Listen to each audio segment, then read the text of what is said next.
Praise the Lord. அவன் கர்த்தரை தேடின நாட்களில் தேவன் அவன் காரியங்களை வாய்க்கச் செய்தார்.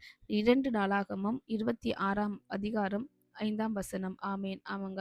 ஏசப்பா இந்த காலை வேளையில இந்த வசனத்தின் மூலமா நம்மளுக்கு என்ன சொல்ல வரார் அப்படின்னா, கர்த்தரை தேடின நாட்கள்ல கர்த்தர் நம்மளுக்கு காரியங்களை வாய்க்க பண்ணுவாருங்க.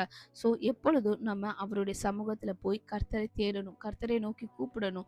கர்த்தாவே இந்த காரியத்தை நாங்க தொடங்க போறோம். இந்த காரியம் இன்னமா முடியும் என்று அவரிடத்துல நம்ம கேட்டு அந்த காரியத்தை தொடங்கணுங்க. ஸோ இந்த காரியத்தை நான் தொடங்க போறேன், என் கூட இருங்கன்னு சொல்லாம, இந்த காரியத்தை தொடங்குனா, கர்த்தாவே இது எனக்கு வாய்க்குமா? வாய்க்காதா? அப்படின்னு நம்ம கர்த்தரிடத்துல விசாரித்து அந்த காரியத்தை தொடங்குறோம். முடிவெடுத்துட்டு இதுக்கு செய்யுங்க அப்படின்னு சொல்லாம, நம்ம அவரிடத்துல முடிவை கேட்கணும். ஏசப்பா இதை நான் தொடங்கலாமா? வேணாமா? அப்படின்னு. அப்படி அவர்கிட்ட நம்ம கேட்டு எல்லா காரியத்தையுமே செய்தோம் அப்படின்னா, நம்மளுடைய எல்லா காரியங்களையும் கர்த்தர் வாய்க்க பண்ண வல்லவராய் இருக்கிறார். இந்த வார்த்தையின் மூலமாக கர்த்தர் நம்மளை ஆசீர்வதிப்பாராக. ஆமென். God bless you. Jesus loves you.